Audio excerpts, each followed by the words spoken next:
काही आम्ही तुम्हाला सगळीकडे पाहिलं, पण तुम्ही इथे काय करायला स्मशानभूमीत?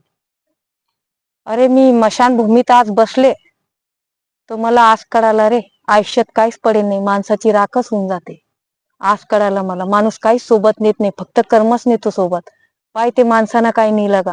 आणि जगात किती लोक घमंड करतात रे, किती घमंडी लोक आहे. त्या घमंडी लोकाला म्हणा घमंड करू नका, माणूस काहीच सोबत नेत नाही. फक्त माणूस कर्म आणि चांगले बोललेले 2 शब्द सोबत नेतो, दुसरा काहीच नेत नाही. म्हणून आपले कर्मच जपा, माणूस दुसरा काहीच नेत नाही सोबत.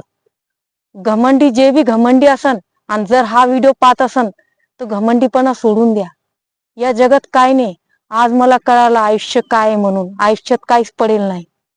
पाय राग झाली माणसाची, काय नेलं सोबत? काहीच नाही, फक्त कर्म नेले असन त्यानं. हा, दुसरा काय नेला सोबत? आणि लोक किती घमंडीपणा करतात आपल्या समोरीच या जगात. हा, सांग तू.